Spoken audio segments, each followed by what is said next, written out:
pagi hari ini saya akan berbicara dengan topik negeri yang jauh dan pakaian pesta. Haleluya. Saudaraku, agak sedikit berbeda ini topik kita hari ini, kok negeri yang jauh dengan pakaian pesta. Nah saudara, tentu kita yang mengikuti program Renungan Pagi yang kita siarkan langsung dari Radio Zaitun Suara Kebenaran, dan juga kita siarkan langsung lewat streaming Facebook yang atas nama saya sendiri, Facebook Tamrin Simanjuntak. Saudaraku yang dikasihi oleh Tuhan, kita sudah banyak sekali membahas tentang menjadi jemaat sulung, atau menjadi gereja yang sulung, atau menjadi orang percaya yang sulung di hadapan Tuhan, atau menjadi, saudaraku, korban-korban sulung bagi Allah dan bagi anak domba. Nah, saudara, sebagai jemaat sulung, gereja yang sulung, atau sebagai korban yang sulung bagi Allah dan bagi anak domba, firman Tuhan berkata, kita sudah lihat di dalam Bilangan pasal yang ke-8 ayat yang ke-6 dan 7, untuk menjadi sulung, layak disebut sulung, saudara, tidak hanya karena ditebus. Penebusan itu langkah awal, itu mutlak. Tanpa ditebus, saya dan saudara tidak akan pernah disebut sebagai jemaat sulung, gereja yang sulung, orang Kristen yang sulung, atau ciptaan yang sulung, atau juga korban-korban sulung bagi Allah.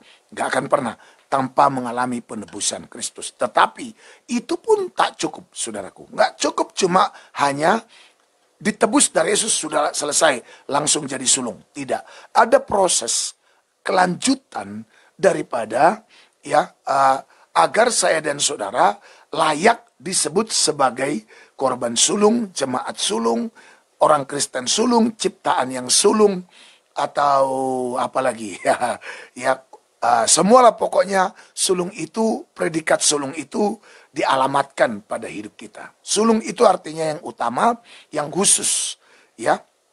Yang pertama, khusus, istimewa, dan yang utama. Keren ya, saudaraku. Jadi kalau kita menjadi gereja yang sulung, kita akan menjadi anak-anak Tuhan yang keren. Dahsyat, luar biasa, haleluya. Dan kerennya apa? Karena Tuhan menyertai kita, kita akan selalu melangkah dari satu mujizat kepada mujizat berikutnya, dan kita akan melihat kuasa Tuhan, kemuliaan Tuhan dinyatakan, dan kita akan juga melihat bahwa malaikat-malaikat, saudaraku yang kasih oleh Tuhan, itu berkawal di sekitar kita, dan sekalipun kita berada dalam lembah kekelaman, kita tidak takut bahaya, karena ada Tuhan yang menyertai kita, dan bukan hanya kita yang bisa merasakan Tuhan menyertai kita, tapi orang di sekitar kita, bahkan sekalipun mereka tidak pernah mengenal Tuhan, mereka akhirnya akan tahu tanpa kita banyak bicara kepada mereka, ada Tuhan yang menyertai kita. Dan itu pernah terjadi di dalam hidup Yusuf ketika ada di rumah Potifar. Nah, saudara yang dikasihi oleh Tuhan, jadi berbicara tentang pakaian pesta, kita sudah belajar ini berbicara tentang pakaian daripada anak sulung. Karena sebagai sulung, kita sudah pelajari di dalam Bilangan pasalnya yang ke-8 ayat 6 dan 7, harus ditahirkan dengan beberapa hal. Yang pertama, ditahirkan dengan air penghapus dosa. Percikan air penghapus dosa ini baptisan air yang benar, ya. Jadi kalau baptisan air yang benar, ya, baptisan yang benar, saudara masih keliru, saudara masih ikuti tradisi gereja, tidak mengikuti Alkitab, ya sudahlah, nggak apa-apa. Kita semua akan menuai apa yang kita percayai. Sebenarnya kita harus kembali kepada firman Tuhan, saudaraku yang kasih oleh Tuhan. Jadi baptisannya harus benar, pertobatannya harus benar. Yang kedua, kita harus mencukur seluruh tubuh kita. Jadi tidak boleh ada bulu. Ini sudah saya sampaikan, itu kaitannya dengan Esau yang semua badannya berbulu, yang adalah gambaran dari orang yang mempertuhankan perut, atau yang hanya mengejar perkara-perkara lahiriah. Bukankah manusia, saudaraku yang kasih oleh Tuhan, hampir boleh dikatakan rata-rata, saudaraku, nggak terlalu memikirkan kebutuhan rohaninya atau kebutuhan batiniahnya. Yang mereka utamakan adalah hanya kebutuhan lahiriah. Bahkan ironisnya, doa, pelayanan, gereja, pekerjaan Tuhan dan ibadah, mereka hanya pergunakan itu hanya untuk memenuhi kebutuhan jasmaninya.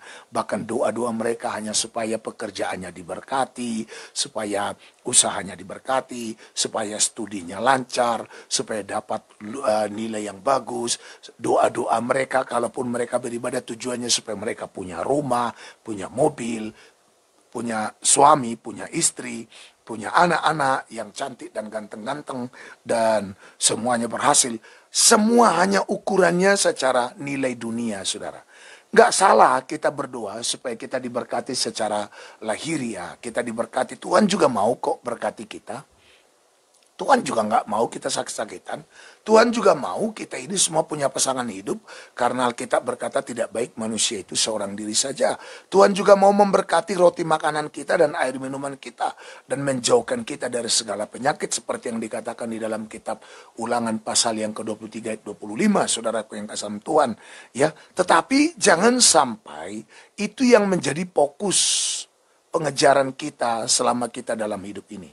Kalau itu menjadi fokus, maka kita tidak layak menjadi jemaat anak sulung. Bukankah itu yang dialami oleh Esau, saudaraku yang kasih oleh Tuhan?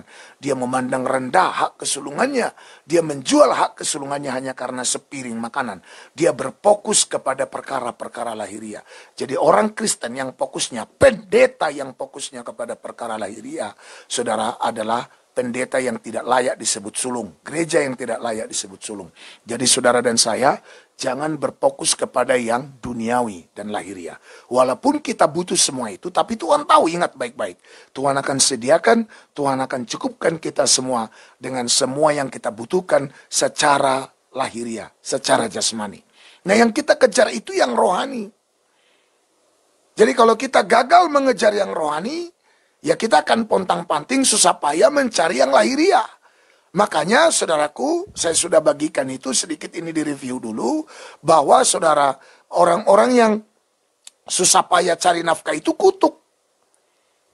Harusnya kalau kita lihat di dalam Ulangan pasal 28 dan banyak lagi. Saudaraku, kembali juga dalam Ulangan pasal 23 itu, saudara. Kalau kita baik-baik mendengar suara Tuhan Allah kita dan melakukannya dengan setia, kita juga beribadah dengan benar kepada Tuhan, Dia akan berkati kita. Segala berkat ini akan datang kepadamu. Berkat-berkat yang akan datang kepada kita itu kalau kita sudah mengutamakan Tuhan di atas segalanya, kita menjadi yang sulung bagi Tuhan, maka semua akan Tuhan sediakan. Saudara, kalau saya bersaksi nanti terlalu banyak, jadi seolah-olah juga sepertinya saya menceritakan diri saya. Kami ini pelayanan di kampung, saudara. Kami pelayanan di kampung. Nggak ada sponsor dari luar negeri. Ini biar sekaligus dunia tahu, saudaraku. Tanya tuh, siapa luar negeri yang pernah sponsorin kami? Nggak ada. Saudara yang dikasih oleh Tuhan, kami hanya gereja lokal yang nggak terlalu besar. Dan saudara yang dikasih oleh Tuhan, kami melihat bagaimana Tuhan menyertai. Tuhan memberkati. Dan kalau kami cerita nanti saudara akan bilang bisa sombong, bisa gitu ya. Tapi sudahlah, Tuhanlah yang dimuliakan, saudaraku. Ya, Tuhan yang dimuliakan. Sampai hari ini kami melihat Tuhan menolong selalu. Tuhan mencukupi, Tuhan menyertai walaupun dalam krisis. Bahkan di tengah-tengah krisis, saudaraku yang kasih oleh Tuhan jadikan kita jadi berkat. Bukan berarti karena kami punya stok yang besar, ya. Saudara pun jangan tiba-tiba nanti messenger saya, Pak, bantu saya. Sorry saudaraku yang kasih oleh Tuhan, ya. Ya, bukan itu. Kami tidak, bagaimana ya, kami dicukupkan oleh Tuhan selalu, saudara. Dan bahkan bisa jadi berkat. Berbagi dari kekurangan. Ini yang dahsyat, saudara. Dan kami sudah latih itu, dan kami sudah lakukan itu berpuluh-puluh tahun setelah ikut Tuhan, saudara. Dan kami lihat bahwa tepung dalam tempayan kami nggak akan pernah habis. Dan juga minyak dari buli-buli kami nggak akan pernah habis. Karena kami belajar mengutamakan Tuhan di atas segalanya. Belajar memberi dan mengesampingkan kebutuhan sendiri seperti janda Sarpat. Janda Sarpat itu nggak pernah kekurangan, walaupun di tengah krisis. Makanya kalau saudara yang pelit selama ini nggak heran saya. Kalau saudara udah mulai koar-koar, kekurangan, miskin dan segala macam. Nggak ada ceritanya orang miskin itu dimulai karena pelit. Makanya sekali lagi saudaraku yang kasih dalam Tuhan, jangan pikir, oh kalau saya mah nggak akan kekurangan karena saya punya stok. Selama saudara tidak belajar membagi-bagi dan menabur, ingat loh, yang kaya akan dimiskinkan oleh Tuhan. Kita akan lihat di zaman ini, yang kaya akan dimiskinkan, yang miskin akan dikayakan oleh Tuhan. Jangan sampai itu kena kepada kita. Mari kita belajar, saudaraku, memiutangi Tuhan dengan cara apa? Memperhatikan orang lemah. Dengan cara apa? Memuliakan Tuhan dengan harta kita. Dan dengan segala hasil pertama dari segala penghasilan kita. Itu firman Tuhan, saudaraku, yang dikasih oleh Tuhan. Lalu yang ketiga, mencuci pakaian. Ini nggak bisa habis ya kalau dibahas ya, saudaraku, yang dikasih oleh Tuhan. Nah, mencuci pakaian. Pakaian yang dicuci di sini adalah berbicara tentang pakaian kekudusan. Pakaian kemuliaan, pakaian rohani. Ini secara rohani. Dan pakaian itu bicara tentang sikap perbuatan, tingkah laku saya dan saudara. Ya, dan pakaian rohani itu juga disebut pakaian pesta. Kita sudah belajar dari kitab Zakaria bagaimana saudaraku imam besar yang bernama Yosua ketika ada di hadapan Tuhan, dia memakai pakaian kotor. Lalu ketika diganti pakaian kotornya dengan pakaian yang bersih, lalu disebut pakaian yang bersih itu adalah pakaian pesta. Dan kita juga sudah belajar di dalam Matius pasal 22 ketika raja, saudaraku, membuat perjamuan kawin kepada anaknya, ya. Apa yang terjadi, saudara? Salah seorang daripada tamu undangan yang menghadiri perkawinan atau pernikahan anak raja tersebut adalah tidak memakai pakaian pesta. Dan akibatnya, konsekuensinya, raja itu berkata, ikatlah kaki dan tangannya, campakkanlah orang ini ke dalam kegelapan yang paling gelap.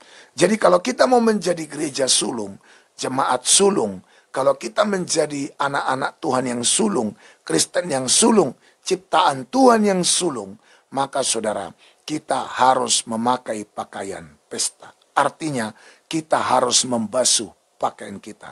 Artinya, kita harus berubah. Berubah, mindsetnya berubah, hatinya berubah, kebiasaannya berubah. Sekarang kebiasaan kita, pikiran kita, mindset kita, itu semuanya sudah dipengaruhi oleh firman Tuhan. Tidak lagi dipengaruhi oleh hal-hal yang lahiriah. Ingat kenapa orang Israel, saudaraku yang dikasih oleh Tuhan, berjalan dari padang gurun selama 40 tahun. Tuhan hanya inginkan satu hal. Setelah mereka, saudaraku, ada di Gilgal, kepada Yosua Tuhan berkata, sunat semua orang Israel yang lahir di padang gurun. Sunat sekali lagi. Aku ingin menghapus celah Mesir itu dari tengah-tengah mereka. Tuhan tidak mau saudara dan saya hidup masih dengan hikmat dunia. Apalagi kalau sampai kita belajar Alkitab, belajar teologi, masih pakai hikmat dunia. Makanya kalau pendeta belajar teologi, mau jadi profesor teologi pun dia kalau masih pakai hikmat dunia, ini akan menjadi pendeta lahiriah.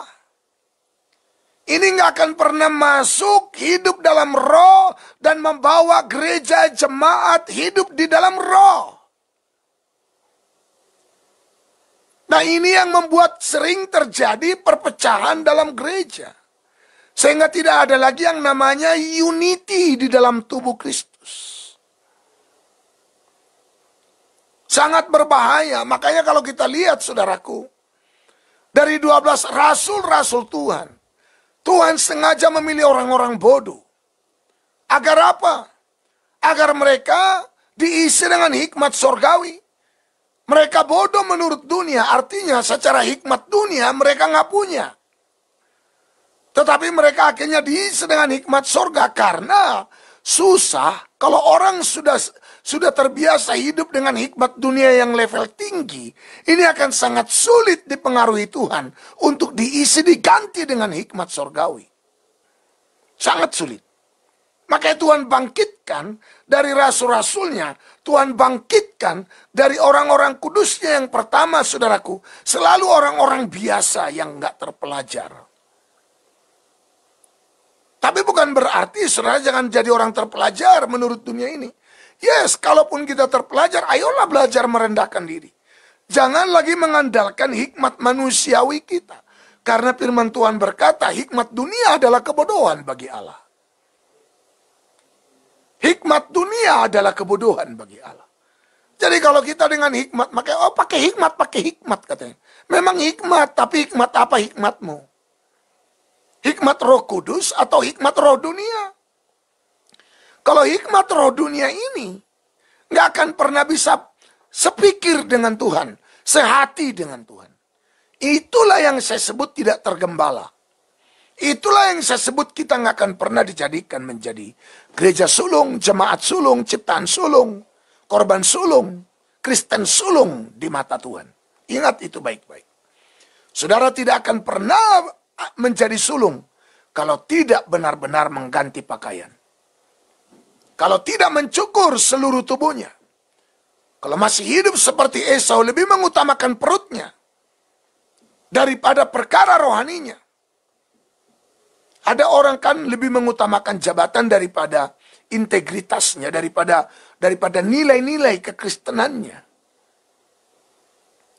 Lebih mengutamakan kehidupan sehari-hari, kompromi, dusta, nipu, dan lain sebagainya. Hanya untuk apa? Untuk bisa meraup untung sebanyaknya.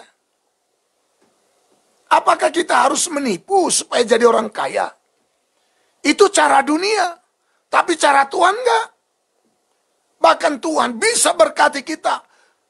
Karena dari awal pun Tuhan berkata, kuasailah dunia dan taklukkanlah itu. Siapa bilang kalau mau jadi kaya harus jadi penipu? Siapa bilang kalau mau jadi pejabat, jadi anggota dewan harus sogok sana, sogok sini? Itu tipuan setan.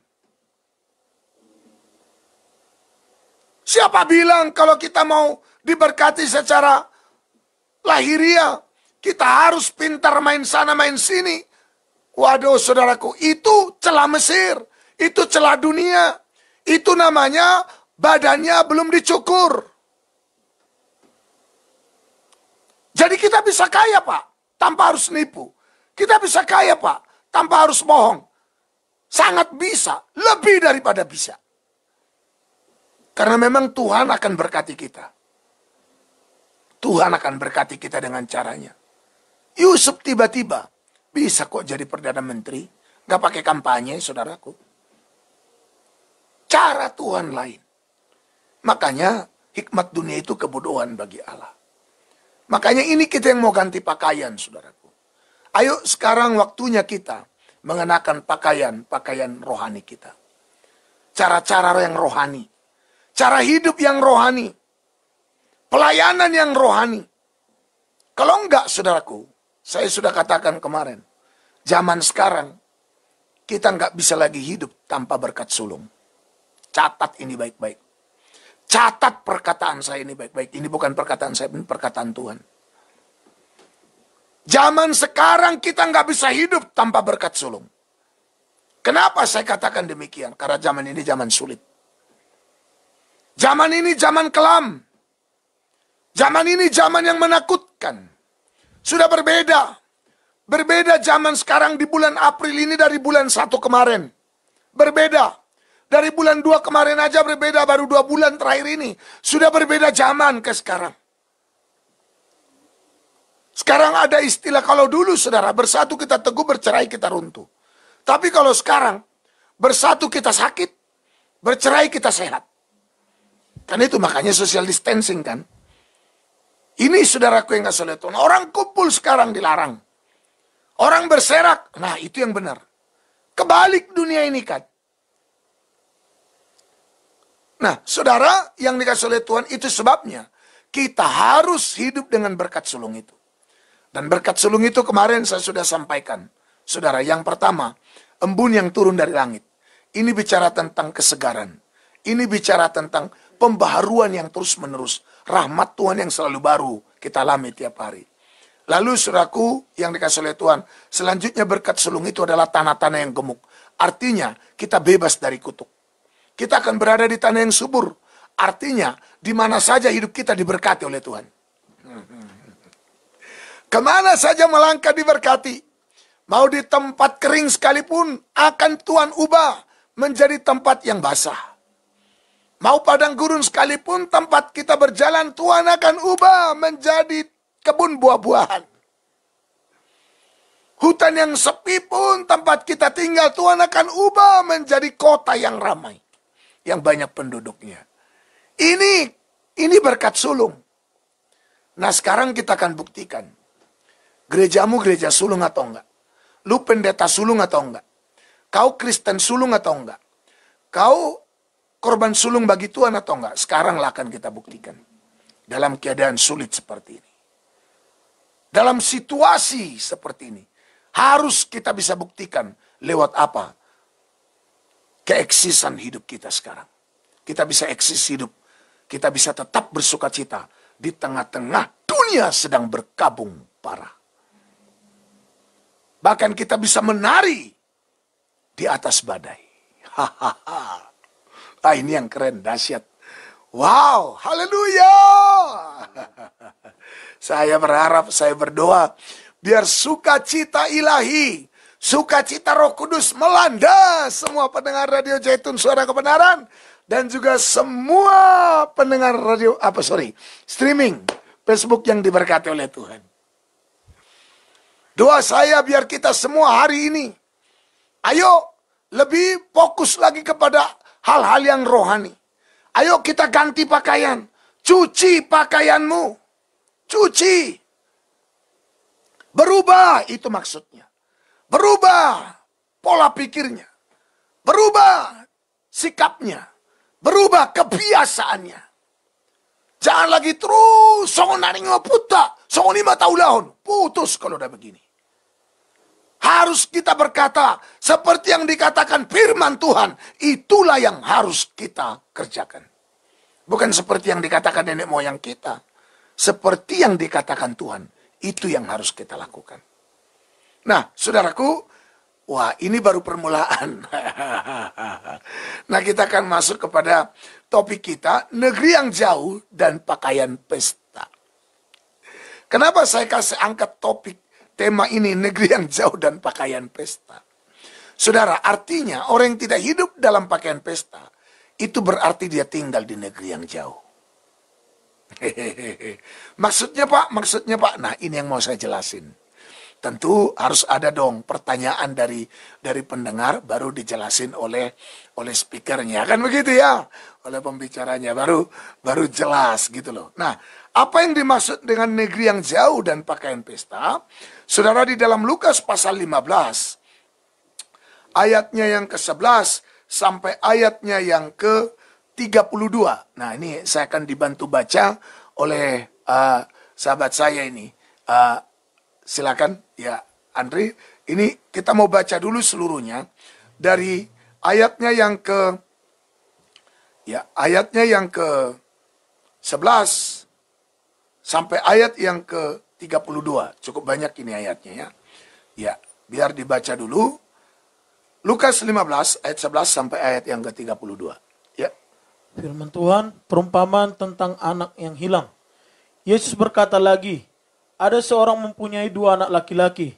Kata yang bungsu kepada ayahnya, Bapa, berikanlah kepadaku bagian harta milik kita yang menjadi hakku. Lalu ayahnya membagi-bagikan harta kekayaan itu di antara mereka. Beberapa hari kemudian anak bungsu itu menjual seluruh bagiannya itu, lalu pergi ke negeri yang jauh. Di sana ia memboroskan harta miliknya itu dengan hidup berpoya-poya. Setelah dihabiskannya semuanya, timbullah bencana kelaparan di dalam negeri itu, dan ia pun mulai melarat. Lalu ia pergi dan bekerja pada seorang majikan di negeri itu. Orang itu menyuruhnya ke ladang untuk menjaga babinya. Lalu ia ingin mengisi perutnya dengan ampas yang menjadi makanan babi itu, tetapi tidak seorang pun yang memberikannya kepadanya. Ya, sebentar berhenti saudaraku. Ketika dikatakan di negeri yang jauh, saudara, ya, lalu kita tahu bahwa sekarang anak yang hilang ini atau anak bungsu ini ada di kawanan babi, menjadi penjaga babi, jadi sekawanan dengan babi. Jadi itu pengertian dari kata negeri yang jauh. Artinya ini jauh dari Tuhan, Bapak Ibu. Ya, oke, lanjut lagi. 17. Lalu ia menyadari keadaannya. Katanya, betapa banyaknya orang upahan Bapakku yang berlimpah-limpah makanannya, tetapi aku di sini mati kelaparan. Aku akan bangkit dan pergi kepada Bapakku dan berkata kepadanya, Bapa, aku telah berdosa terhadap sorga dan terhadap Bapa. Aku tidak layak lagi disebutkan anak Bapa. Jadikanlah aku sebagai salah seorang upahan Bapa. Maka bangkitlah ia dan pergi kepada bapanya. Ketika ia masih jauh, ayahnya telah melihatnya. Lalu tergeraklah hatinya oleh belas kasihan. Ayahnya itu berlari mendapatkan dia, lalu merangkul dan mencium dia. Kata anak itu kepadanya, Bapa, aku telah berdosa terhadap sorga dan terhadap Bapa. Aku tidak layak lagi disebutkan anak Bapa. Tetapi ayah itu berkata kepada hamba-hambanya, lekaslah bawa kemari jubah yang terbaik. Pakaikanlah itu kepadanya dan kenakanlah cincin pada jarinya dan sepatu pada kakinya.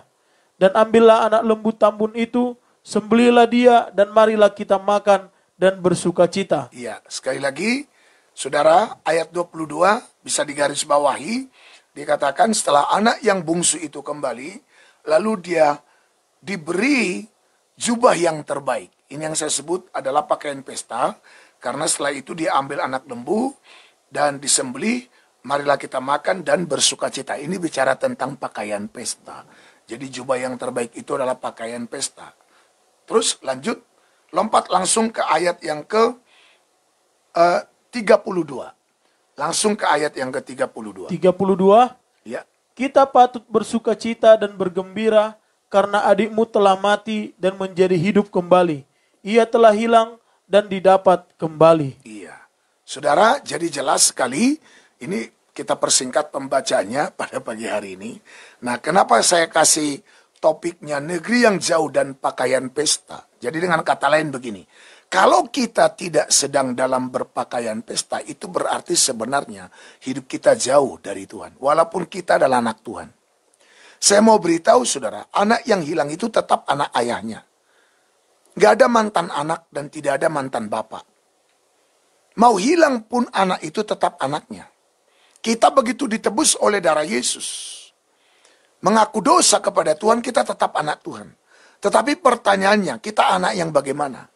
Anak yang tinggal di negeri yang jauh? Atau anak yang tinggal bersama dengan Bapa? Kalau kita tinggal bersama dengan Bapa, maka kita pasti mengenakan pakaian pesta. Kita pasti mengenakan jubah yang terbaik. Kita pasti mencuci pakaian kita. Karena nggak mungkin kita tinggal bersama dengan Bapa dengan pakaian kotor. Kita nggak mungkin tinggal bersama dengan Bapa dengan pakaian yang tidak baik. Nggak mungkin. Sebab Bapa kita adalah Raja segala raja. Oh, keren ya. Raja segala raja. Tuhan di atas segala Tuhan. Jadi mustahil kita nggak pakai pakaian yang terbaik. Nah, apa yang membuat orang Kristen akhirnya kotor pakaiannya? Pendeta kotor pakaiannya. Dia pergi ke negeri yang jauh, artinya hidup jauh dari Tuhan. Jadi dari kelakuan kita, kita bisa tahu kita ini dekat dengan Tuhan, intim dengan Tuhan atau jauh dari Tuhan.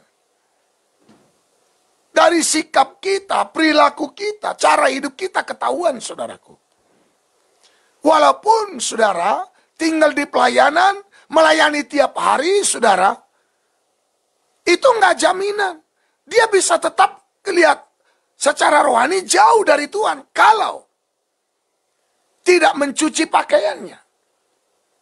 Ada orang melayani jalan terus, tapi zina juga jalan terus. Ada orang melayani jalan terus, tapi nipu bohong juga jalan terus. Ada orang melayani jalan terus, tetapi saudaraku sakit hati, iri hati, kepahitan, marah juga jalan terus. Ini pakaian kotor. Orang-orang begini, saudaraku, walaupun mereka ada di pelayanan, nyebut nama Tuhan tiap hari, bahkan berkata kita ini orang feng ajaran, memfelai.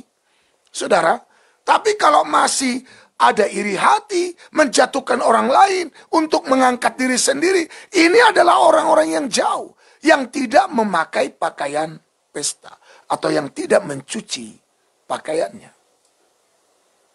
Ada orang di pelayanan, tetapi sombongnya masih tetap selangit. Merasa dirinya selalu paling benar.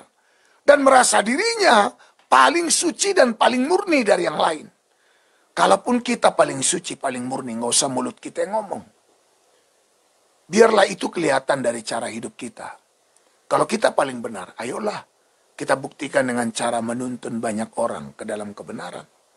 Nggak usah teriak-teriak kita paling murni. Jangan ke sana karena itu nggak murni.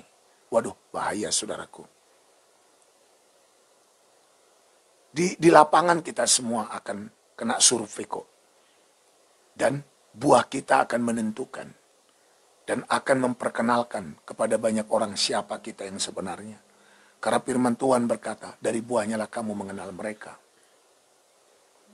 Saudara yang dikasihi oleh Tuhan, ini penting. Jadi negeri yang jauh itu adalah gambaran daripada pakaian yang tidak dicuci. Hidup seperti hidup anak yang hilang ini. Dan ini sangat tajam koreksinya, saudara. Dan ternyata pakaian yang tidak dibasuh itu, yang tidak mengenakan pakaian pesta itu, saudaraku, boleh dikatakan ini punya kelakuan percis kayak babi, saudara. Ini langsung tegas-tegas saja. Kalau saudara tersinggung, matikan saja, nggak usah nonton. Saya harus sampaikan kebenaran firman Tuhan. Saya nggak peduli lagi orang tersinggung atau enggak. Kebenaran harus disampaikan. Saya nggak terlalu tertarik. Oh, ini matikan aja radio. Matikan, nggak apa-apa. Nggak peduli, saudaraku. Nggak mau dengar kebenaran, nggak apa-apa. Tetapi saudaraku yang dikasih oleh Tuhan, ini sekali lagi. Kalau kita tidak mencuci pakaian kita, kalau kita tidak benar-benar menyatu dengan Tuhan, hidup dalam keintiman dengan Tuhan, maka dikatakan kita sedang memakai pakaian kotor. Kalau kita memakai pakaian kotor, maka hidup kita seperti anak yang bungsu ini. Anak yang hilang. Anak yang hilang itu di negeri yang jauh. Lalu saudaraku dikatakan, dia harus ada di ladang di kandang babi. Dan karena dia tidak punya makanan lagi, karena sudah sangat melarat, sudah kelaparan. Sekarang nih, keadaan kelaparan nih negeri kita ini. Dunia kelaparan loh sekarang. Dunia kelaparan, saudara. Apakah kita ingin makan ampas babi? Atau kita kembali kepada Tuhan? Ampas babi itu apa? Mencuri, nipu, supaya bisa isi perut. Olah sana, olah sini. Supaya bisa menyambung hidup. Itu ampas babi. Dan saudara tahu, anak yang hilang ini mau makan ampas babi pun tidak dikasih. Sekarang lo mencuri. Berat. Sanksinya berat, saudaraku. Hampir nggak ada pencuri yang nggak ketangkap ini. Kita dengar ini setelah social distancing ini, apalagi setelah ada istilah PSBB ya, berskala besar ya, mulai terjadi teriakan kelaparan. Orang mulai nggak takut lagi dengan corona, yang takutnya itu adalah kelaparan. Harusnya kalau udah kondisi seperti ini, ya kalau saudara nonton TV tadi malam, saudaraku di ILC, pengusaha restoran, yang memiliki restoran 500 restoran, saudaraku, di mall. Itu mukanya udah, waktu cerita itu udah penuh duka, saudaraku. Ini pengusaha restoran yang restorannya di mall. Lebih daripada 500. Kebayang nggak tuh? Itu bukan restorannya yang kalau makan orang di restorannya 15.000, serba 10.000. Bukan, saudaraku. Tetapi yang bayarannya itu satu orang bisa 200.000, bisa sampai 500.000. Itu mukanya udah sedih, dia bilang kalau kami bisa bertahan sampai bulan Juni. Itu sudah mujizat. Bahkan dia bilang kalau sampai bulan Juni kondisi ini seperti ini. Langsung dia ngomong, innalillahi wa innalillahi rajiun. Artinya akan kolaps, mati saudaraku. bangkrut, gulung tikar. Ada lagi pengusaha yang lain. Kalau kemarin Ibu Susi mantan menteri, diwawancarain, dia bilang, kami masih bisa bertahan 6 bulan ke depan. 6 bulan ke depan. Andai kata kondisi ini seperti ini sampai 6 bulan ke depan kami bisa bertahan. Dan setelah itu berarti kalau 6 bulan dari sekarang seorang Ibu Susi mantan menteri yang punya banyak pesawat Susi Air, saudara.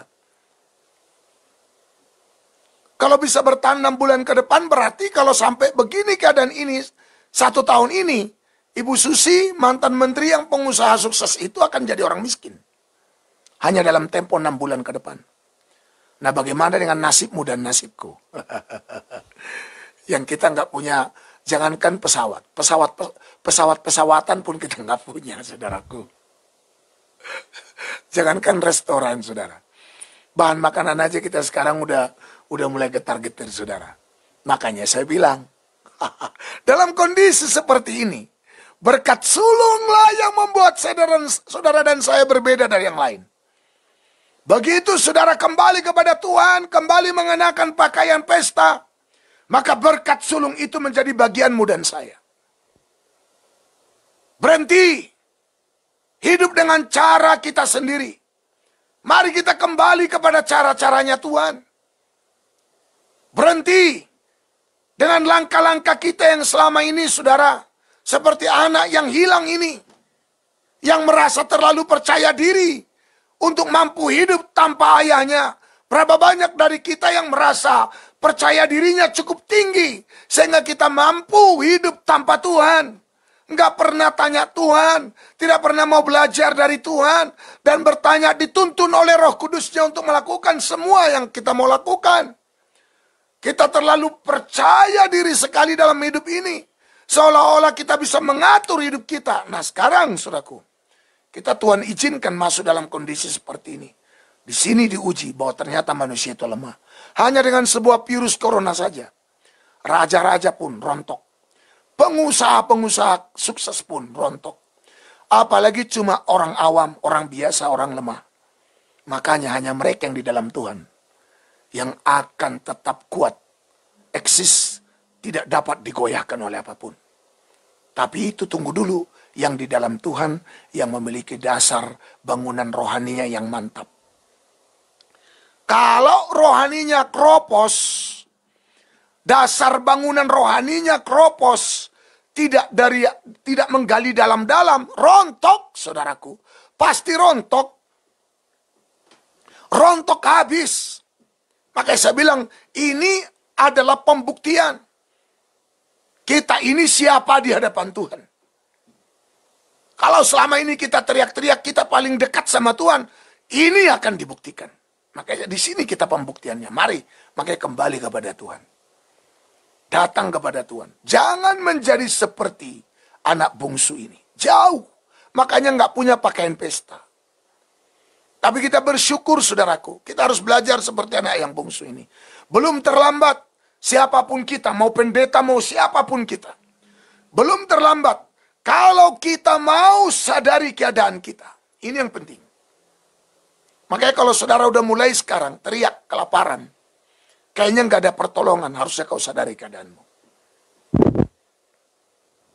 Saudara yang dikasih oleh Tuhan, anak hilang itu bisa kembali kepada ayahnya karena dia menyadari keadaannya. Ini penting. Menyadari keadaannya. Dia menyadari keadaannya. Dalam ayatnya yang ke-17, saudara. Setelah dialami semua sengsara itu di negeri yang jauh. Kenapa Tuhan izinkan sekarang dunia mengalami sengsara? Sengsara corona. Sengsara ekonomi. Ya kan, sekarang kita sengsara loh. Sudah mulai goncang ekonomi dunia. Goncang semua. Politik dunia pun goncang sekarang. Apa yang terjadi dengan anak yang hilang? Menyadari sebenarnya dunia ini Tuhan cintai loh. Karena kita berkata, karena begitu besar kasih Allah akan dunia ini, sehingga dia mengorbankan anaknya yang tunggal. Tetapi apa yang terjadi? Dunia malah membenci Tuhan. Bahkan orang Kristen, oke lah, katakanlah, yang bukan Kristen selalu mengejek, mengolok-olok Tuhan kita. Tuhan yang benar. Tuhan yang ciptakan langit dan bumi, yang mati di kayu salib. Bahkan dikatakan jin kafir, jin kafir. Tuhannya telanjang di kayu salib. Masa si telanjang itu dipertuhan? Oke, nggak apa-apa. Karena mereka memang tidak seiman dengan kita. Tapi orang Kristen sendiri tanpa sadar sering menghina Tuhan. Bahkan banyak orang Kristen tidak punya hubungan yang benar dengan Tuhan. Kita tidak mencuci pakaian kita. Kita bahkan terlalu percaya diri seperti anak yang hilang ini. Karena orang anak yang hilang ini percaya diri. Kalau dia pergi ke negeri jauh, alasannya apa, saudara? Karena dia berkata kepada ayahnya, berikanlah harta kekayaan kita yang menjadi hakku, warisanku, berikan itu padaku. Ini terlalu overconfidence ya, terlalu percaya diri banget. Sekarang kan gereja seperti itu, makanya Tuhan pukul saudara. Tuhan pukul.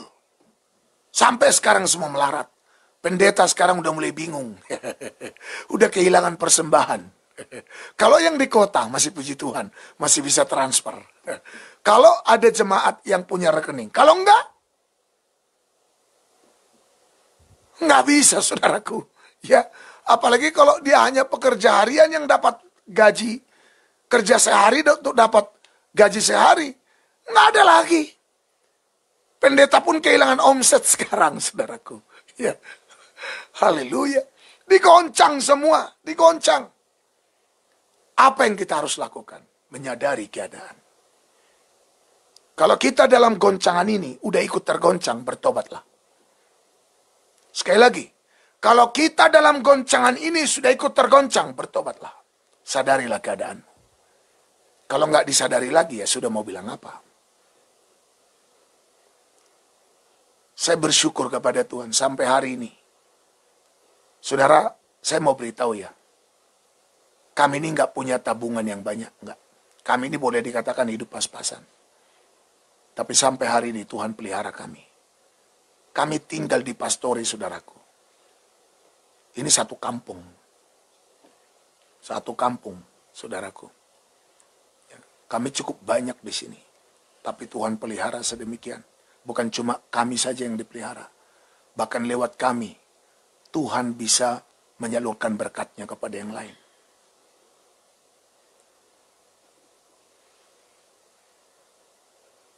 Kita tinggal di kerajaan yang tidak tergoncangkan, kata Ibrani pasal 12, ayat 27, 28, dan 29. Kalau kita beribadah kepadanya dengan cara yang berkenan, dengan hormat dan takut, Tuhan akan jaga dan pelihara kita. Kalau kita, saudara, ikuti perintah Roh Kudus, perintah Tuhan selama ini. Saya bersyukur kepada Tuhan. 6 tahun Tuhan karantina saya. 6 tahun, saudara. Ternyata untuk persiapan ini. Untuk persiapan ini. Agar bisa live streaming tiap pagi. Mengingatkan umat Tuhan dimanapun berada. Kalau kita ngikutin perintah Tuhan. Ikutin tuntunan Roh Kudus.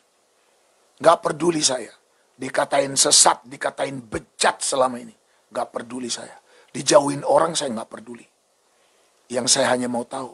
Saya belajar lakukan apa yang Tuhan katakan. Walaupun saya juga masih banyak kelemahan, kekurangan.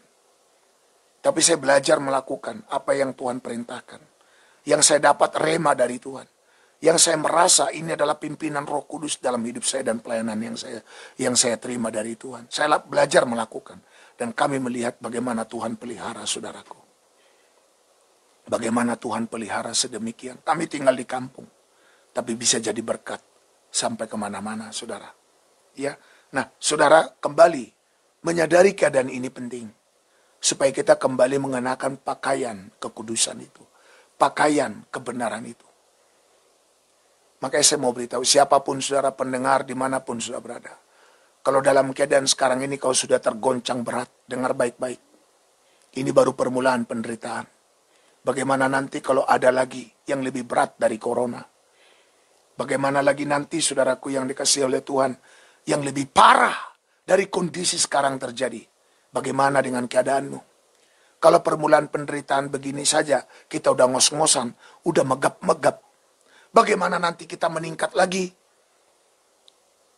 Bagaimana kalau makin meningkat lagi, saudaraku, kondisi daripada situasi sekarang yang semakin parah? Saya mau beritahu, sadari keadaanmu. Kembali kepada Tuhan. Cuci pakaianmu. Jadikanlah Tuhan yang utama di hidupmu. Gak usah lagi merasa dirimu paling benar, gerejamu paling benar, ajaranmu paling benar. Buktikan sekarang. Ayo kita datang pada Tuhan. Sudahlah, kalaupun kita paling benar, ayo kita tuntun orang. Kalaupun kita paling kuat, ayo dong kita tolong orang. Kalaupun kita paling murni, ayo dong kita tuntun orang yang gak murni. Gak usah teriak-teriak nyalain orang seolah-olah tanpa kita orang gak ke sorga. Hati-hati saudaraku. Ini juga pendeta-pendeta yang suka perang doktrin di media sosial. Malu. Apalagi udah tua. Udah bau tanah. Mendengar suara Tuhan aja lo ragukan. Gimana kau mau jadi pendeta kalau kau katakan nggak zamannya lagi sekarang dengar suara Tuhan. Justru kampungan jadi pendeta kalau nggak bisa dengar suara Tuhan. Saya mau katakan kau pendeta palsu jika kau tidak lagi bisa dengar suara Tuhan. Suara apa yang kau dengar? Kalau nggak bisa lagi mendengar suara Tuhan. Pasti suara setan. Suara jangkrik mungkin, saudaraku. Mohon maaf ini. Agak sedikit tegas, saudaraku. Haleluya. Ini biar diluruskan dulu. Ya memang meluruskan itu kan butuh pukulan yang keras, saudaraku. Ya bukan, udah marah Pak Pendeta. Bukan, saya nggak marah. Saya dalam sukacita Roh Kudus yang berlimpah. Ada haleluya, saudaraku. Ya, kan saya dengar itu. Ada pendeta bilang, kalau sekarang nggak ada lagi kesembuhan, nggak ada lagi bahasa roh, kampungan lo. Lo di negeri yang jauh, tapi lo sok dekat sama Tuhan. Udah nggak lahir baru, nggak hidup baru, nggak ngerti hidup dalam roh. Lu mau jelasin perkara roh yang gak nyambung. Lu kok mau tahu perkara roh itu kayak apa? Lu hidup dulu dalam roh. Kalau mau hidup dalam roh, lu lahir baru dulu. Alami dulu Tuhan secara pribadi. Baru saudaraku yang kasih lihat Tuhan.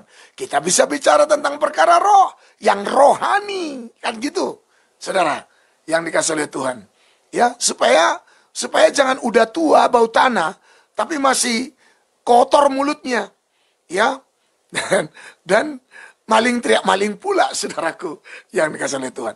Dari buahnya kita lihat dong, mereka berbahasa roh, ada kesembuhan, tambah cinta Tuhan, nggak berubah nggak? Saudaraku, saya bertobat dari hidup yang kotor loh, hidup yang busuk. Kalau nggak ada karismatik, mungkin saya bajingan, mungkin saya mati sampai sekarang, udah mati. Kalau nggak ada pendeta karismatik yang layanin saya. Jadi kalau katakan karismatik sesat, goblok lo. Lu nggak tahu banyak bajingan bertobat di karismatik. Kalau kita ini bisa jadi pendeta sekarang, ini dari latar belakang yang hitam semua.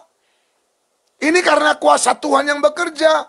Jadi kalau kau katakan nggak ada lagi suara Roh Kudus, nggak ada lagi kesembuhan, nggak ada lagi bahasa roh, karismatik sesat, ini maling teriak maling. Kalau kita nggak ngerti, harusnya belajar, sadari keadaan. Kiranya Tuhan pulihkan kita semua. Kiranya Tuhan ubahkan kita semua. Menyadari keadaan ini penting. Nah, anak yang hilang ini akhirnya mengenakan jubah yang terbaik. Keren ya, luar biasa ya. Dalam ayat yang ke-22 tadi, saudaraku, ketika anak itu sudah sampai kepada ayahnya, lalu ayat 22, tetapi ayah itu berkata kepada hamba-hambanya, lekaslah bawa kemari jubah yang terbaik. Jubah dulu. Jadi ganti pakaian. Berubah sikap, perilaku, paradigma berubah. Ya, pakaikanlah itu kepadanya dan kenakanlah cincin pada jarinya dan sepatu pada kakinya. Cincin ini gambaran Roh Kudus. Ya, dan sepatu ini gambaran kerelaan hati kita memberitakan Injil, bersaksi. Lalu di dalam ayat yang ke-32, kita patut bersukacita dan bergembira karena adikmu telah mati dan hidup kembali. Ia telah hilang dan didapat kembali. Jadi kalau saudara dan saya mengenakan pakaian yang terbaik, mengenakan pakaian pesta, maka sebenarnya kita hidup di dalam Tuhan dengan cara hidup yang benar.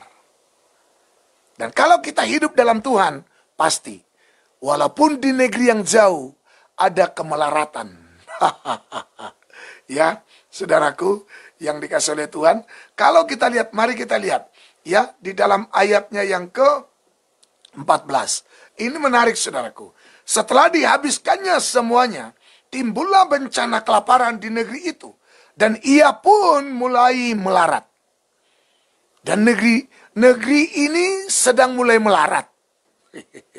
Dunia sedang mulai melarat, saudaraku. Lalu ia pergi bekerja pada seorang majikan di negeri itu. Dan orang itu menyuruhnya ke ladang untuk menjaga babi.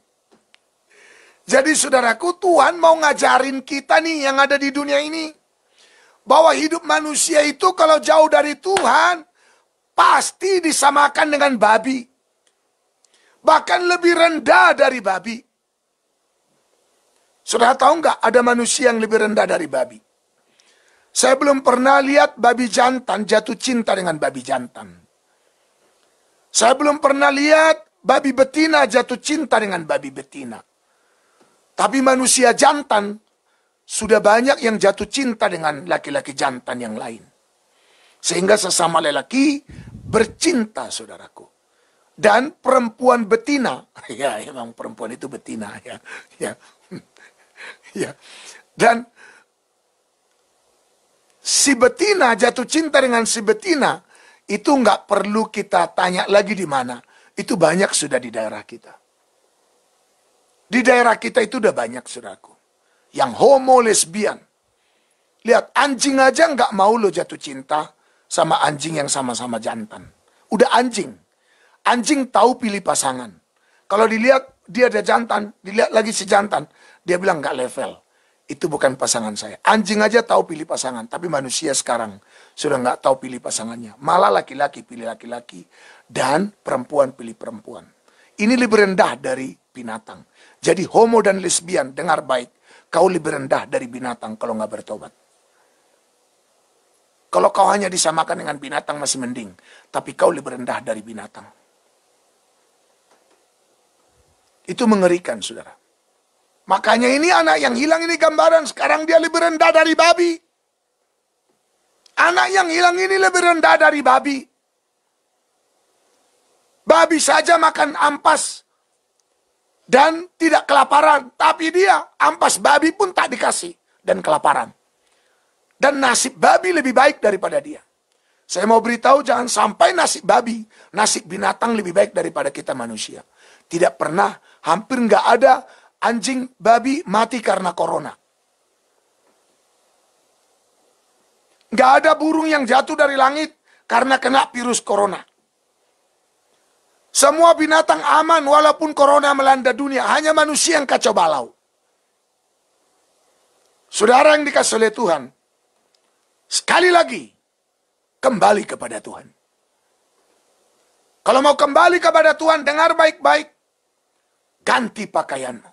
Supaya kita menjadi jemaat sulung, anak sulung, gereja sulung, ciptaan yang sulung. Jadi korban yang sulung bagi Allah dan bagi anak domba. Ini keren. Nah, mengganti pakaian ini, saya mau tunjukkan saudaraku yang kasih oleh Tuhan dengan cepat. Karena sudah hampir 1 jam renungan kita. Tapi nggak apa-apa, ini kayaknya panjang sedikit, saudara. Tapi kalau sudah ya agak sedikit panjang, saudaraku yang kasih Tuhan. Mari sekarang kita lihat, saudara, yang dikasih oleh Tuhan di dalam Kejadian pasalnya yang ke-35. Bagaimana saya dan saudara mengganti pakaian kita. Ya, Kejadian pasal 35, ayat yang pertama dimulai. Allah berfirman kepada Yakub, bersiaplah, pergilah ke Betel, tinggallah di situ, dan buatlah di situ mezbah bagi Allah, yang telah menampakkan diri kepadamu, ketika engkau lari dari Esau kakakmu.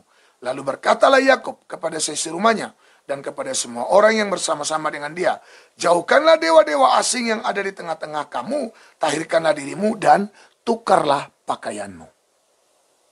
Kembali saudaraku yang kasih oleh Tuhan, tukar pakaianmu.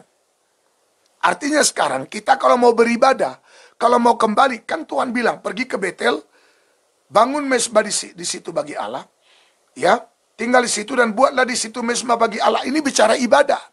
Jadi kalau kita mau menjadi orang yang beribadah, ayo, jangan telanjang. Kemarin saya sudah sampaikan dalam Wahyu pasal 16, ayat 15 kalau saya nggak salah. Berbahagialah orang yang berjaga-jaga dan yang memperhatikan pakaiannya, supaya jangan kelihatan ketelanjangannya. Jangan kita katakan kita orang beribadah, jangan kita katakan kita jadi orang Kristen, tetapi perilaku kita masih buruk. Oke, kalau belum sempurna iya, tapi kita terus mengejar yang namanya perubahan hidup. Kita harus terus menyelaraskan diri kita, beradaptasi dengan Tuhan. Beradaptasi dengan firman. Jangan bilang siapa yang bisa lakukan firman. Kita yang lakukan firman, bukan setan. Kita yang lakukan. Kalau saudara berkata, nggak mungkin kita lakukan firman, ya kau sama dengan setan kalau udah begitu. Kita harus berkata, saya mungkin melakukan firman. Karena ada Roh Kudus yang menolong saya.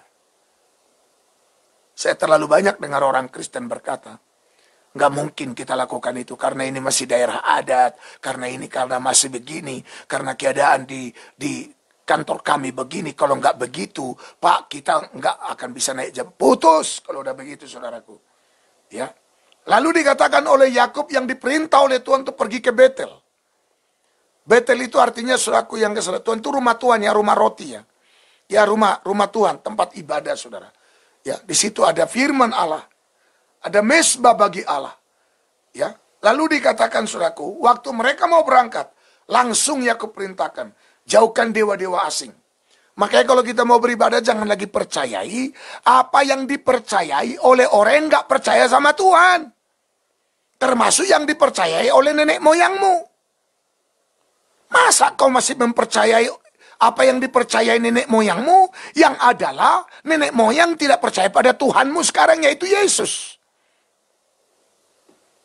Apapun suku saudara, dimanapun saudara. Contohnya saya orang Batak. Nenek moyang saya dulu nggak percaya pada Yesus. Dan nenek moyang saya sudah buat tatanan hidup namanya adat Batak. Tapi setelah saya jadi orang Kristen, saya harus belajar mengikuti pola hidup yang diajarkan oleh Alkitab. Sehingga harus berubah hidup saya semua. Paradigma berubah, hati berubah, cara hidup berubah, kebiasaan pun berubah. Sekarang saya masih meradat, masih pakai adat, tapi adat sorgawi, adat firman. Itu lebih tinggi dari semua. Gak ada yang lebih tinggi lagi dari firman Tuhan. Jadi kalau kita masih mempercayai apa yang dipercaya oleh orang yang tidak percaya pada Tuhan kita, ya kita udah sesat. Makanya buang semua dewa asing dari tengah-tengah kamu, tahirkan dirimu, dan tukar pakaianmu. Kembali ini menjadi sulung. Jadi kalau kita beribadah, kita harus menjadi jemaat sulung. Jangan beribadah asal ibadah. Makanya dikatakan dalam Ibrani pasal 12, ayat yang ke-29, marilah kita beribadah kepadanya, atau mulai dari ayat 28 ya. Marilah kita beribadah kepadanya dengan hormat dan takut. Karena dalam ayat 29 dikatakan Allah kita adalah api yang menghanguskan. Jadi kalau kita beribadah kepadanya, asal-asal beribadah akan hangus dengan api Tuhan. Makanya harus tukar pakaian. Saudara yang dikasih oleh Tuhan, apa yang terjadi ketika mereka berangkat ke Betel untuk membangun mesbah di sana, beribadah? Apa yang terjadi, saudaraku, yang dikasih oleh Tuhan? Ya, dahsyat sekali, saudara. Mari kita lihat ya di dalam ayatnya yang luar biasa. Lalu Allah, kedahsyatan dari Allah. Coba. Masih di Kejadian pasal 35. Ini ketika orang Israel atau Yakub, saudaraku yang kasih oleh Tuhan, ya sedang bermasalah di Sikem, kalau saya nggak salah ya. Lalu di ayat yang kelima dikatakan, ayat 5 ini perhatikan baik-baik. Sesudah itu berangkatlah mereka, dan kedahsyatan yang dari Allah meliputi kota-kota sekeliling mereka, sehingga anak-anak Yakub tidak dikejar oleh musuh. Jadi kalau saudara dan saya mau tukar pakaian, kedahsyatan dari Allah akan menyertai kita. Sehingga kita nggak akan dikejar oleh si corona. Busuk itu. Ya, si corona busuk nggak bisa menyentuh kita. Kedahsyatan dari Allah akan menyertai kita. akan meliputi kita, meliputi kota-kota sekeliling kita, saudaraku. Ya, sekali lagi nih, ayat 5 ini keren. Sesudah itu berangkatlah mereka, dan kedahsyatan yang dari Allah meliputi kota-kota sekeliling mereka, sehingga anak-anak Yakub tidak dikejar. Jadi saudara akan diproteksi sempurna sama Tuhan. Hebat ya, asal kita mau buang berhala, tukar pakaian. Saudara, kenapa Tuhan suruh Yakub ke Betel? Ini kalau judulnya, Yakub di Betel untuk kedua kalinya. Berarti Yakub pernah pertama kali di Betel. Pertama kali di Betel itu kapan, saudaraku?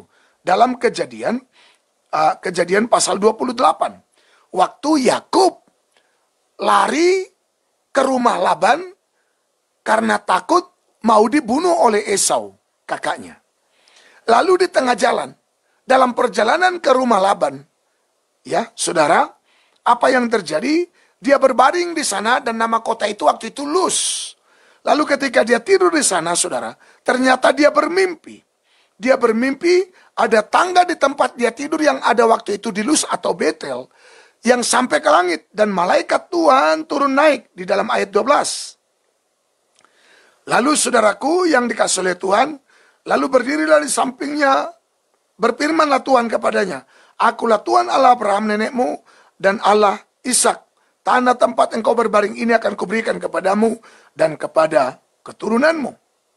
Lalu ayat 16, ketika Yakub bangun dari tidurnya, berkatalah ia, sesungguhnya Tuhan ada di tempat ini dan aku tidak mengetahuinya. Ia takut dan berkata, alangkah dahsyatnya tempat ini.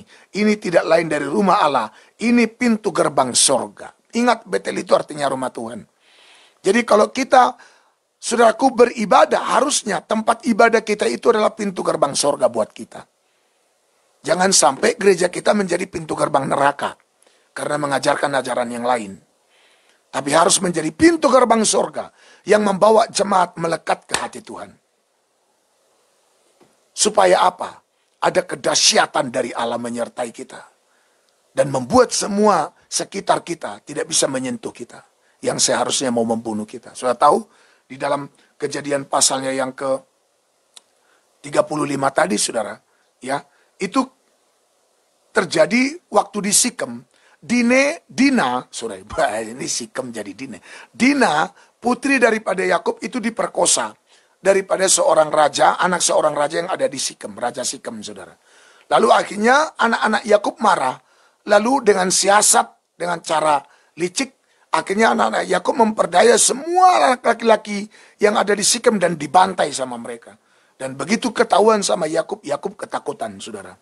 Ya, karena nanti bisa bangsa-bangsa lain akan bersekutu, lalu membinasakan mereka. Karena mereka pendatang di sana. Lalu apa yang terjadi? Dalam keadaan ketakutan seperti itu, Yakub datang pada Tuhan. Lalu dia berdoa dan Tuhan berfirman. Makanya kalau saudara takut, berdoa. Kalau saudara kelaparan, berdoa. Kalau saudara kekurangan, berdoalah. Datang pada Tuhan, sadari keadaanmu. Lalu dikatakan, saudaraku yang kasih Tuhan, ternyata ya Tuhan suruh Yakub kembali untuk pergi ke Betel, untuk bangun mesbah. Itu tempat ibadah. Itulah rumah Tuhan. Dan tadi di dalam Kejadian pasalnya yang ke-28, Yakub berkata, alangkah dahsyatnya tempat ini. Ini tidak lain dari rumah Tuhan, pintu gerbang surga. Harusnya gereja kita itu jadi pintu gerbang surga. Jangan sampai orang masuk ke gereja kita malah ketemu neraka, saudaraku. Membuat dia menjadi sombong selangit, tapi harusnya dia menjadi dekat sama Tuhan. Tambah rendah hati, tambah cinta Tuhan. Nah, ini yang dimaksud dengan pakaian pesta. Wah, dalam ya, saudara, nggak bisa habis dibahas ya. Dan saya percaya Tuhan memberkati kita semua lewat kebenaran firman-Nya.